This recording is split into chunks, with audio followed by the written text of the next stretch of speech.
जय हिंद दोस्तों। मैं मिस्टर सिलेक्शन विथ अमित के इस यूट्यूब प्लेटफॉर्म पर आपका स्वागत करता हूं। दोस्तों, आज हम लोग इम्पोर्टेंट करंट अफेयर के विषय में चर्चा करेंगे और उससे संबंधित जो स्टैटिक जीके होगा उसके बारे में भी हम लोग चर्चा करेंगे। दोस्तों, तो स्टार्ट करते हैं। दोस्तों, अभी भारत का सबसे बड़ा तेल आपूर्तक जो देश बन गया है वो रूस बन गया है। कौन बन गया है? रूस बन गया है। भारत का सबसे बड़ा तेल आपूर्तक देश बन गया है रूस। अच्छा, रूस से पहले कौन था? ईरान था। रूस से पहले कौन था? ईरान था। ठीक है। तो वर्तमान में भारत का सबसे बड़ा तेल आपूर्तक देश बन गया है रूस। ठीक है दोस्त, क्योंकि रूस ने, आप जानते हैं कि वर्तमान में रूस और यूक्रेन के बीच में, ठीक है, युद्ध चल रहा है। ठीक है। और इसकी वजह से अधिकांश जो देश हैं दुनिया के चाहे वो यूरोप महाद्वीप के देश हों, चाहे अमेरिका महाद्वीप के देश हैं, ये सब यूक्रेन को ही समर्थन दे रहे हैं। और लगातार रूस के ऊपर जो है कुछ न कुछ ये लोग पाबंदियां लगा रहे हैं। लेकिन रूस जो है अपने भारत का, आप जानते हैं रूस जो है भारत का सबसे सच्चा मित्र है। तो रूस ने भारत को ये कहा है कि आपको मैं सस्ते दर पे ही दूंगा। ठीक है। तो इसलिए भारत लगातार जो है रूस से तेल का आयात कर रहा है और वर्तमान में रूस जो है, ठीक है, भारत का सबसे बड़ा तेल आपूर्तक देश बनकर उभरा है। तो एग्जाम में प्रश्न बनने की संभावना प्रबल हो जाती है। ठीक है दूसरा बात करते हैं। एक हमारे यहाँ है चाहत अरोड़ा, इनके नाम को आप याद कर लीजिएगा। चाहत अरोड़ा जो है, जो एक तैराकी हैं, ये क्या है? एक तैराक हैं। ठीक है। चाहत अरोड़ा जो एक तैराक हैं, ठीक है, इनका चयन जो है ऑस्ट्रेलिया में खेली जाने वाली तैराकी वर्ल्ड चैंपियन में हुआ है। तो बहुत इंपॉर्टेंट है, तैराकी वर्ल्ड चैंपियन में वह कौन सा भारतीय है जो ऑस्ट्रेलिया के तैराकी चैंपियन में सेलेक्ट है? उनका नाम है चाहत अरोड़ा। अब दोस्तों, तैराक की बात हो गई तो आपने सुना होगा माइकल फेलेप्स। माइकल फेलेप्स, ठीक है, माइकल फेलेप्स, ठीक है, ये अमेरिका के थे और इनको क्या कहा जाता था? ठीक है, तैराक की दुनिया का ये बादशाह थे। ये तैराक की दुनिया के बादशाह थे, बहुत पूछा जाता है क्योंकि बहुत ज़्यादा गोल्ड इन्होंने जीता है। ठीक है। अभी तक तैराकी में इन्हीं का ही दबदबा रहा है। इनका नाम है माइकल फिलिप्स। ठीक है। आगे दोस्तों, आगे बात करते हैं। दोस्तों, हम एडीबी की बात करते हैं। एडीबी का मतलब होता है एशियन डेवलपमेंट बैंक, एशियाई विकास बैंक, एशियाई विकास बैंक। ठीक है। एशियाई विकास बैंक ने भारत की आर्थिक वृद्धि 7% रहने का अनुमान लगाया है कि भारत का जो आर्थिक वृद्धि होगी, ठीक है, वो कितना रहेगी? 7% रहेगा। यानी जो ये वर्ष चल रहा है 2 वर्ष 22-23 के लिए भारत का आर्थिक वृद्धि की दर कितनी होगा? ठीक है, इन्होंने कहा कि 7% रहने की संभावना है। किसने लगाया है? एडीबी। तो आपसे पूछ लेगा कि वह कौन सी संस्था है जिसने भारत की वृद्धि दर को 7% रहने का अनुमान लगाया है? तो उसका नाम है एडीबी, एशियन डेवलपमेंट बैंक, एशियाई विकास बैंक। ठीक है दोस्तों, ये बहुत इंपॉर्टेंट है। अच्छा, अब आपसे पूछा जाएगा एडीबी का स्थापना कब हुआ? तो एडीबी का स्थापना 1966 में हुआ। कब हुआ? 1966 में हुआ, 1966 हुआ। ठीक है। अच्छा, इसका हेडक्वार्टर कहाँ है? मनीला। मनीला किस में, कहाँ पर है? फिलीपींस में। ठीक है। मनीला कहाँ है? फिलीपींस। बहुत पूछा जाता है दोस्तों। अच्छा, अब बात आ गई मनीला, तो अंतर्राष्ट्रीय चावल अनुसंधान कहाँ पर है? मनीला में। अंतर्राष्ट्रीय चावल अनुसंधान कहाँ पे है? मनीला में। अगर राष्ट्रीय चावल अनुसंधान पूछे तो कटक में है। कहाँ पे है? कटक में है। और कटक कहाँ है? उड़ीसा। ठीक है। और फिलीपींस सरकार ही, ठीक है, फिलीपींस सरकार एक पुरस्कार देती है दोस्तों, जिसको क्या बोला जाता है? रेमन मैग्सेसे पुरस्कार। कौन सा पुरस्कार? रेमन मैग्सेसे पुरस्कार। रेमन, ठीक है, मैग्सेसे पुरस्कार, मैग्सेसे पुरस्कार। ठीक है। इस पुरस्कार को क्या बोला जाता है? एशिया का नोबेल पुरस्कार। क्या बोला जाता है? एशिया का, ठीक है, नोबेल पुरस्कार। इसको क्या बोला जाता है? एशिया का नोबेल, ठीक है, पुरस्कार। ठीक है दोस्तों, इसे एशिया का नोबेल पुरस्कार बोला जाता है। ठीक है। आगे बात करते हैं। ठीक है। अच्छा, वर्तमान पूछेगा कि एडीबी के अध्यक्ष कौन है? तो एडीबी के अध्यक्ष हैं मासासुगु आशाकावा, मासासुगु आशाकावा, मासासुगु आशाकावा। ठीक है। तो क्या हो गया? इसकी स्थापना 1966 में, इसका हेडक्वार्टर मनीला फिलीपींस में है और इसके अध्यक्ष कौन है? मासासुगु आशाकावा। ठीक है दोस्तों, आगे बात करते हैं। ठीक है दोस्तों इस समय 16वां जो भी समाप्त हुआ 16वां सूर्य किरण सैन्य अभ्यास 2022 का। ठीक है, पहले तो आप ये जानिए जो सूर्य किरण सैन्य अभ्यास है किसके किसके बीच में होता है, भारत और बांग्लादेश के बीच में होता है। किसके किसके बीच में होता है, भारत और बांग्लादेश के बीच में होता है। ठीक है, अच्छा ये हुआ कहाँ, साल झंडी, साल झंडी में हुआ। और साल झंडी कहाँ है, साल झंडी कहाँ है, नेपाल में है साल। ठीक है, झंडी कहाँ है, नेपाल में, साल झंडी नेपाल में है। तो 16वां सूर्य किरण सैन्य अभ्यास जो है, ठीक है, जो भारत और नेपाल के बीच में होता है। और इस बार ये जो है 22 वाला संस्करण जो हुआ है, 16वां संस्करण जो 2022 वाला हुआ है, ये कहाँ पे हुआ है, साल झंडी नेपाल में। ठीक है, ठीक है दोस्तों, आगे बात करते हैं दोस्तों। अब नेपाल आ गया तो नेपाल अपना पड़ोसी देश है। नेपाल से संबंधित कुछ बात करते हैं। नेपाल का जो संसद उसको हम लोग क्या बोलते हैं, राष्ट्रीय पंचायत। उसको क्या बोलते हैं, राष्ट्रीय पंचायत। ठीक है, उसको क्या बोलते हैं, राष्ट्रीय पंचायत। ठीक है, और वर्तमान में नेपाल के जो प्रधानमंत्री उनका नाम क्या है, शेर बहादुर देउबा। शेर बहादुर देउबा, क्या नाम है उनका, शेर बहादुर देउबा। ये इनके कहाँ है, पीएम है। जबकि विद्या देवी भंडारी जो है क्या है, विद्या देवी भंडारी क्या है, राष्ट्रपति है। विद्या देवी भंडारी क्या है, राष्ट्रपति। ठीक है, ठीक है दोस्तों। अब उत्तर प्रदेश के दृष्टिकोण से इंपॉर्टेंट हो जाता है। तो आज का क्वेश्चन ये है कि आपको ये बताना है कि उत्तर प्रदेश का वह कौन कौन सा जिला है, उत्तर प्रदेश का वह कौन कौन सा जिला है जो नेपाल के साथ सीमा साझा करता है, जो नेपाल के साथ सीमा साझा करता है, जो नेपाल के साथ क्या करता है, सीमा साझा करता है। क्योंकि उत्तर प्रदेश पुलिस में क्वेश्चन पूछा गया है। ठीक है दोस्तों, आगे बात करते हैं दोस्तों। ठीक है, अभी जो तमिलनाडु के मुख्यमंत्री हैं उनका नाम क्या है, एम के स्टालिन। उनका नाम क्या है, एम के स्टालिन। और यहाँ के राज्यपाल क्या है, आर एन रवि। क्या नाम है इनके राज्यपाल का नाम, तमिलनाडु के आर एन रवि। ठीक है, तो इम्पोर्टेंट हो गया, ये इम्पोर्टेंट हो गया। तो एम के स्टालिन ने तमिल कवि सुब्रमण्यम भारती, तमिल कवि क्या नाम है, सुब्रमण्यम भारती की प्रतिमा का अनावरण किया। कहाँ पे किया है, वाराणसी में। तो एम के स्टालिन जो तमिलनाडु के मुख्यमंत्री हैं, उन्होंने एक तमिलनाडु के कवि थे, उनका नाम था सुब्रमण्यम भारती। उनकी प्रतिभा का अनावरण कहाँ पर किया है, तो अनावरण कहाँ पर किया है, वाराणसी में किया है। कहाँ पर किया है, वाराणसी में। क्योंकि वर्तमान में आप जान रहे हैं कि चल रहा है वाराणसी तमिल संगम, वाराणसी, ठीक है, तमिल, वाराणसी तमिल संगम चल रहा है। ठीक है, तो उसके तहत ये हो गया। ठीक है दोस्तों, आगे बात करते हैं। यूएन, संयुक्त राष्ट्र संघ ने दुनिया के 10 प्रमुख पहलों में नमामि गंगे प्रोजेक्ट को शामिल किया है। उन्होंने जिसे जो संयुक्त राष्ट्र संघ है ना, वो दुनिया के, अगर कहा कि दुनिया में जहाँ भी कोई ना कोई प्रोजेक्ट चल रहा है उसमें 10 प्रमुख में कौन है, नमामि गंगे। कौन सा प्रोजेक्ट है, नमामि गंगे। ठीक है, ये परियोजना कब से शुरू की गई है, ये परियोजना 2014 से प्रारंभ की गई है। ये परियोजना 2014 से प्रारंभ की गई है। इसका मुख्य उद्देश्य क्या है, इसका मुख्य उद्देश्य ये है कि गंगा नदी को, जो हमारी राष्ट्रीय नदी है, को प्रदूषण से मुक्त करना है। और गंगा के किनारे जो बसे हुए गांव हैं, शहर हैं, उनसे जाने वाले कूड़े कचड़े को से भी निजात दिलाना, ये है। इसी को कहा गया है नमामि गंगे प्रोजेक्ट। ये क्या है, नमामि गंगे प्रोजेक्ट। ठीक है, तो संयुक्त राष्ट्र संघ ने 10 प्रमुख पहलों में, दुनिया के 10 प्रमुख पहलों में किसको एक शामिल किया है, नमामि गंगे को शामिल किया है। ठीक है दोस्तों, आगे बात करते हैं, आगे बात करते हैं दोस्तों। ठीक है, अगला जो है पूछेगा आपसे भी, हाल ही में वह कौन सा देश है धूम्रपान प्रतिषेध कानून पारित किया। पारित नहीं किया, अभी पारित करने की पूरी पड़ाव में है, लेकिन पारित हो ही जाएगा। धूम्रपान प्रतिबंध कानून किसने पारित किया, तो किसने किया बच्चा, न्यूजीलैंड ने किया। किसने किया, न्यूजीलैंड ने किया। ठीक है, तो न्यूजीलैंड ने ये लक्ष्य भी रखा है कि 2025 तक, हमने पारित तो कर दिया, लेकिन 2025 तक जो है हम धूम्रपान से क्या हो जाएंगे, मुक्त हो जाएंगे। हम धूम्रपान से क्या हो जाएंगे, मुक्त हो जाएंगे। तो बहुत अच्छा पहल है।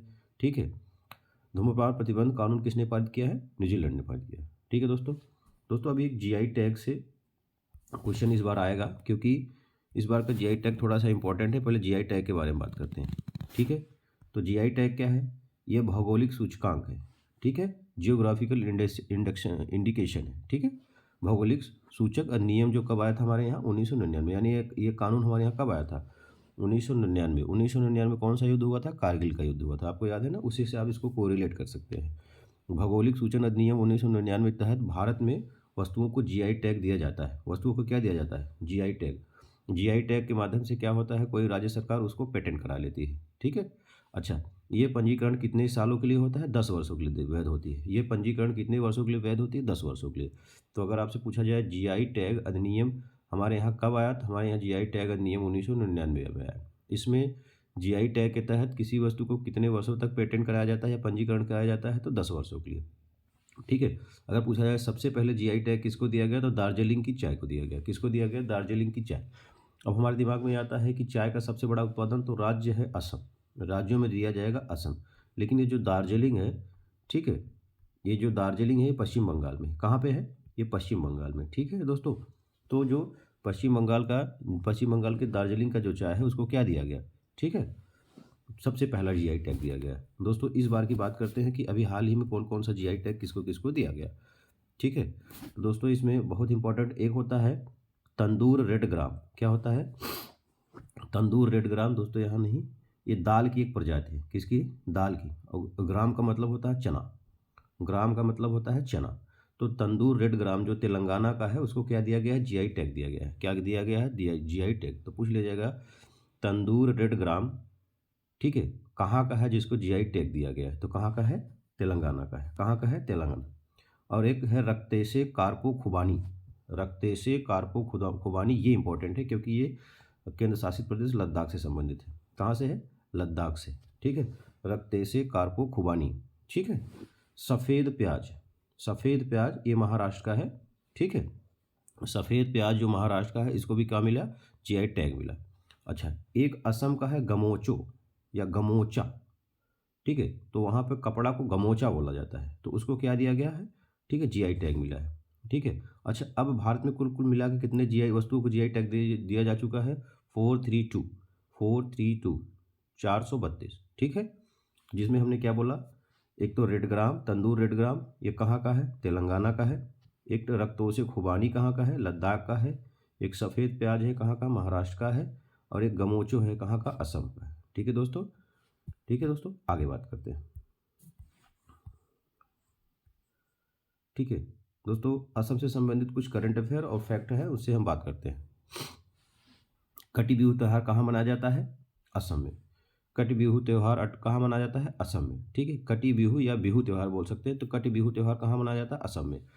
वह कौन सा राज्य सरकार है जिसने बाजरा मिशन शुरू किया है? असम ने। वह कौन सा राज्य सरकार है जिसने बाजरा मिशन शुरू किया है? असम ने।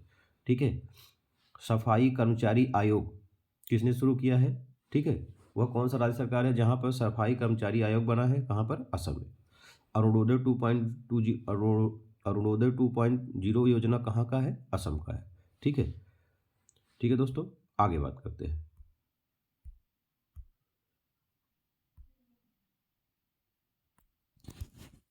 ठीक है दोस्तों, तो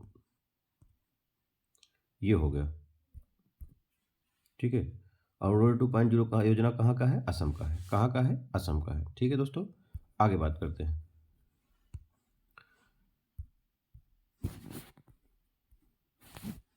ठीक है, ट्रीज बियॉन्ड फॉरेस्ट कार्यक्रम। ट्रीज बियॉन्ड फॉरेस्ट बहुत इंपॉर्टेंट है, ये इंपॉर्टेंट है। ट्रीज, ट्रीज माने होता है पेड़, बियॉन्ड फॉरेस्ट यानी जंगल के अलावा भी पौधारोपण का कार्यक्रम यहाँ पर चल रहा है, जिसको क्या बोला गया? ट्रीज बियॉन्ड फॉरेस्ट कार्यक्रम किस राज्य सरकार का है? तो असम का है। ठीक है। पूर्वोत्तर का पहला यूनानी चिकित्सा कहाँ खोला गया है? असम में ही खोला गया। ठीक है, पूर्वोत्तर का पहला यूनानी चिकित्सा कहाँ खोला गया है? पूर्वोत्तर के क्षेत्र का असम में खोला गया है। मिशन पुत्र भूमि, ये एग्जाम में पूछा जा चुका है। ठीक है, तो ऑनलाइन जांच प्रमाण देने की जो यहाँ पे एक पहल की गई उसको क्या बोला गया? मिशन पुत्र भूमि। तो एक बार हमारे साथ आप दोहराइए। ठीक है, क्या क्या है इंपॉर्टेंट इसमें? एक कटी बिहू त्यौहार हो गया, बाजरा मिशन हो गया, सफाई कर्मचारी आयोग होगा, अरुणोदय 2.0 योजना हो गया, ट्रीज बियॉन्ड फॉरेस्ट कार्यक्रम हो गया, पूर्वोत्तर का पहला जो है यूनानी चिकित्सा हो गया, मिशन पुत्र भूमि हो गया। ये सब कहाँ चल रहा है? असम राज्य सरकार में चल रहा है, यानी असम राज्य में चल रहा है। ठीक है दोस्तों, आगे बात करते हैं। अब हम कर्नाटक से बात करेंगे। ओपन एयर संग्रहालय, अभी ये करंट का विषय था, ओपन एयर संग्रहालय। ठीक है, तो पूछा जाएगा भारत का पहला ओपन एयर संग्रहालय किस राज्य में खोला गया? तो कहाँ खोला गया है? कर्नाटक में। ठीक है, फिर अगला पूछेगा 3 ट्रांसजेंडर स्कूल कहाँ बनाए गए? कर्नाटक में। 3 ट्रांसजेंडर स्कूल कहाँ बनाए गए? ठीक है, कर्नाटक में। ट्रांसजेंडर को किस वर्ग में डाला गया है? ओबीसी, अदर बैकवर्ड क्लास में डाला गया। किस में डाला गया है? ओबीसी, जिसको क्या बोलते हैं? Other backward class. ठीक है दोस्तों, आगे। ठीक है, अगर आपसे पूछे दक्षिण भारत का पहला वंदे भारत एक्सप्रेस कहाँ, ठीक है, यहीं शुरू किया गया है। ठीक है, ठीक है दोस्तों, दक्षिण भारत का पहला वंदे भारत एक्सप्रेस। ठीक है, अच्छा अभी पेट में क्वेश्चन पूछा था कि वह कौन सा राज्य सरकार है जिसने काशी यात्रा के लिए 5,000 सब्सिडी योजना देगा, 5,000 रुपया सब्सिडी योजना देगा। तो वो कौन सा राज्य सरकार है? कर्नाटक। वो कौन सा राज्य सरकार है? कर्नाटक। ठीक है दोस्तों, कोलार या हट्टी की खान कहाँ पे है? कर्नाटक में है। कोलार या हट्टी की खान कहाँ पे है? कर्नाटक में है। किसका उत्पादन के लिए प्रसिद्ध है ये? किसके उत्पादन के लिए प्रसिद्ध है? सोने के उत्पादन के लिए। किसके उत्पादन के लिए प्रसिद्ध है? सोने। सिलिकॉन वैली या सिलिकॉन सिटी कहाँ पे है? कर्नाटक में। कहाँ पे है? कर्नाटक में। और कर्नाटक के किस शहर में? बेंगलुरु को, इसलिए उसको सिलिकॉन सिटी के नाम से जाना जाता है। ठीक है, कर्नाटक का जो बेंगलुरु सिटी है उसको साइंस सिटी के भी नाम से जाना जाता है। किस सिटी के नाम से जाना जाता है? साइंस सिटी के नाम से जाना जाता है। ठीक है, कैंपोगोडा इंटरनेशनल हवाई अड्डा कहाँ पे है? कर्नाटक में है। ठीक है, कहाँ पे है? बेंगलुरु में है। कैंपोगोडा इंटरनेशनल हवाई अड्डा कहाँ पे है? कर्नाटक के बेंगलुरु में है। ठीक है, तो कैंपोगोडा की एक 108 फीट ऊंची प्रतिमा कहाँ स्थापित किया गया? 108 फीट ऊंची प्रतिमा कहाँ स्थापित किया गया? बेंगलुरु में। ठीक है दोस्तों, बेंगलुरु में। अगर पूछा जाए भारत की सबसे ऊंची प्रतिमा तो 182 मीटर ऊंची, 182 फीट ऊंची है। कितनी है? 182 फीट ऊंची है। ठीक है, ये कहाँ पे है? ठीक है, ये कहाँ पे है? ये है आप, ठीक है, गुजरात में है। कहाँ पे है? गुजरात में। ठीक है, गुजरात में। ठीक है, सरदार सरोवर जो बांध है उसी के बगल, यानी नर्मदा नदी के किनारे। साधु बेट की पहाड़ी है वहीं पे। कौन सी पहाड़ी? साधु बेट। साधु बेट की पहाड़ी है वहीं पे। ठीक है, साधु बेट की पहाड़ी है वहीं पे। ठीक है, आगे बात करते हैं दोस्तों, ये इंपॉर्टेंट है बहुत ज़्यादा। अंतर्राष्ट्रीय विज्ञान महोत्सव 2022, अंतर्राष्ट्रीय विज्ञान महोत्सव 2022 का आयोजन कहाँ पे? भोपाल पे। कहाँ पे? भोपाल में। ठीक है, अंतर्राष्ट्रीय विज्ञान महोत्सव 2022 का आयोजन कहाँ? भोपाल में हुआ।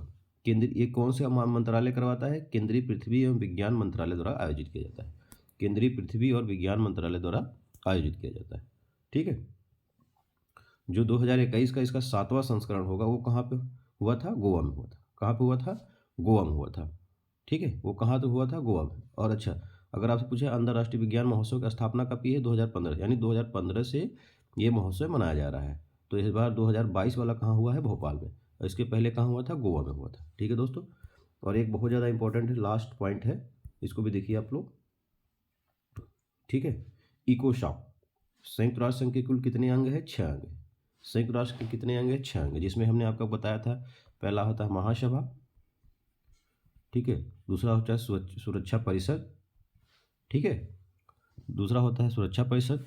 तीसरा है सचिवालय। तीसरा है सचिवालय। ठीक है, चौथा है अंतर्राष्ट्रीय न्यायालय। ठीक है, पांचवा है प्रन्यास परिषद। और छठा है इकोशॉक। छठा क्या है? इकोशॉक। यानी अंतर्राष्ट्रीय जो संयुक्त राष्ट्र संघ है उसी का एक संगठन है जिसका नाम क्या है? इकोशॉक। ठीक है, सामाजिक एवं आर्थिक बोला जाता है, इकोनॉमिकल एंड सोशल काउंसिल, सामाजिक एवं आर्थिक परिषद। तो जो सामाजिक एवं आर्थिक परिषद है इसमें कुल कितने सदस्य हैं? 54 सदस्य हैं। कितने सदस्य हैं? 54 सदस्य हैं। कितने सदस्य हैं दोस्त? 54 सदस्य हैं। ठीक है, कितने सदस्य हैं? 54 सदस्य हैं। ठीक है, तो अभी क्या हो गया, जो कितने सदस्य हैं? 54 सदस्य हैं। ठीक है, तो इसमें से ईरान को निकाल दिया गया बाहर, क्योंकि वर्तमान में आप जान रहे हैं ईरान में कौन सा केस चल रहा है? हिजाब केस चल रहा है। कौन सा केस चल रहा है? हिजाब केस चल रहा है। ठीक है, ईरान में जो है एक विश्वव्यापी हो गया है, ये पूरी तरीके से जान लीजिए कि दुनिया भी इसको जान चुकी है कि ये केस क्यों है। क्योंकि इस केस में महिलाएं बहुत तगड़ी से, बहुत तेज रूप से इसका विरोध कर रही हैं, और जिसमें यहाँ पर ईरान की सरकार ने महिलाओं को भी गोली मार दिया, कई लोगों को अरेस्ट कर दिया, कुछ लोग को फांसी पर चढ़ा दिया, कई बड़े बड़े एक्टर्स को गिरफ्तार करके जेल में डाल दिया गया। ठीक है, यानी जनता अपनी बात पे अड़ी हुई है, सरकार अपने बात पे अड़ी हुई है। अभी दोनों के बीच में कोई मध्यस्थता नहीं बन रहा। तो हिजाब केस के कारण जो महिलाओं के साथ यहाँ बर्बरता किया गया उसके कारण जो इको शॉक है यानी आर्थिक एवं सामाजिक परिषद है, ईरान को अपने उससे बाहर कर दिया। ठीक है, क्योंकि वहाँ पे क्या चल रहा है? हिजाब केस। ठीक है, अगर आपसे पूछा जाए इको शॉक की स्थापना की गई तो 1945। अच्छा, संयुक्त राष्ट्र संघ की स्थापना कब की गई है? 24 अक्टूबर 1945 को। इसलिए प्रत्येक 24 अक्टूबर को कौन सा दिवस मनाया जाता है? संयुक्त राष्ट्र संघ दिवस मनाया जाता है। ठीक है दोस्तों, जाते जाते एक बेपोरू उरु है। ठीक है, बेपोरू या बेपोर बोलो, उरु। ठीक है, इसको भी जीआई टैग मिला है, इसको भी जीआई टैग मिला है। तो केरल में एक नाव है, तो पूछ लेगा आपसे बेपोरू उरु क्या है जिसको हाल ही में जीआई टैग दिया गया। तो केरल में एक नाव है, ठीक है दोस्तों। तो दोस्तों ये आज का कुछ जो इम्पोर्टेंट करंट अफेयर रहा उसके विषय हमने चर्चा किया और उससे संबंधित जो भी जीके का पॉइंट था, जनरल नॉलेज का पॉइंट था, वो भी मैंने आपको बताया। अगर हमारा ये प्रयास आपको पसंद आ रहा है तो हमारे चैनल को लाइक करें, सब्सक्राइब करें, शेयर करें। दोस्तों ठीक है, अभी जल्द ही मैं आपको साइंस में, ठीक है, साइंस का भी पोर्शन लेके आ रहा हूँ, तो उसके लिए इंतज़ार करिए और हमारे चैनल पे बने रहिए। जय हिंद दोस्तों।